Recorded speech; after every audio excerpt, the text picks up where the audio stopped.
Baiklah, Assalamualaikum warahmatullahi wabarakatuh. Perkenalkan, nama saya Jody Arpando. Saya dari kelas 6A. Di sini saya akan menerangkan praktikum makul sistem berbasis mikroprosesor. Baiklah, di sini saya akan menjelaskan percobaan tentang prosesor DHT11 dan LCD. Nah, di sini ada LCD papan breadboard. Nah, di sini ada LCD, ada di sini kan juga terdapat kabel jumper atau kabel penghubung, ada Arduino-nya itu sendiri, ada sensor DHT11-nya. Nah, di sini juga terdapat kabel untuk menghidupkan Arduino. Baiklah, di sini kita akan menghubungkan rangkaian ke LCD-nya. Nah, di sini kita hubungkan dan colokkan kabel penghubung ke LCD, di mana LCD itu terdapat ada PCC, ada ground, SDA dan SCL.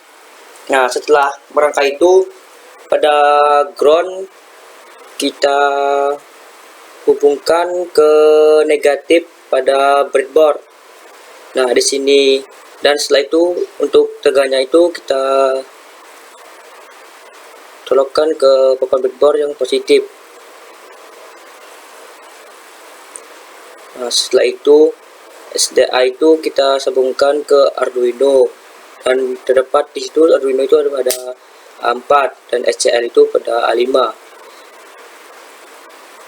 Nah, setelah mencolok itu kita akan merangkai sensor DHT pada papan breadboard.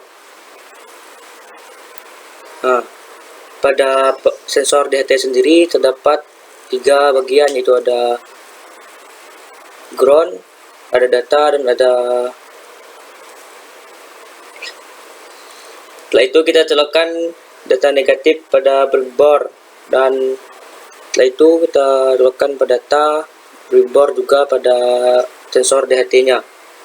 Nah, setelah sensor DHT pada data itu kita colokkan ke pin 2 pada Arduino.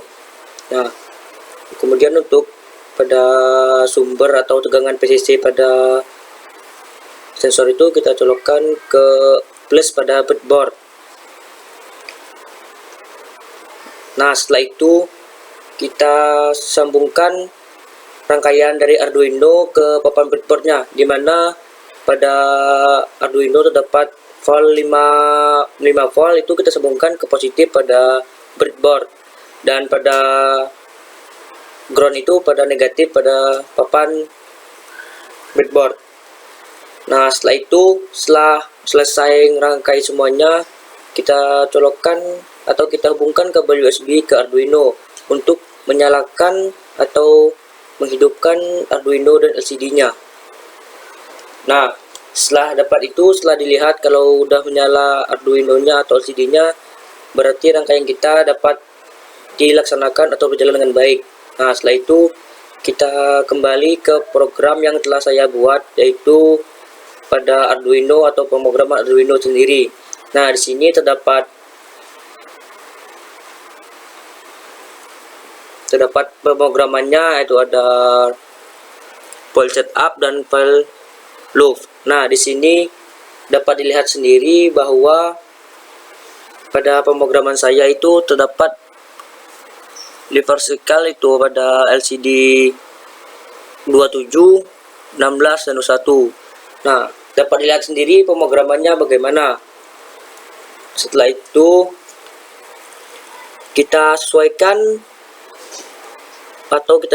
pemrograman ini dengan Arduino yang kita gunakan. Nah, setelah kita sesuaikan semuanya, kita upload pemrogramannya itu sudah berjalan dengan baik atau sudah terverifikasi. Setelah itu, kalau sudah ada button uploading, di situ kita dapat melihat pada hasil pemrograman kita itu pada LCD-nya. Dimana pada LCD kalau sudah menunjukkan hasil atau sudah keluar tulisan pada kelembapan dan suhu bahwa ini sudah selesai. Sekian dan terima kasih.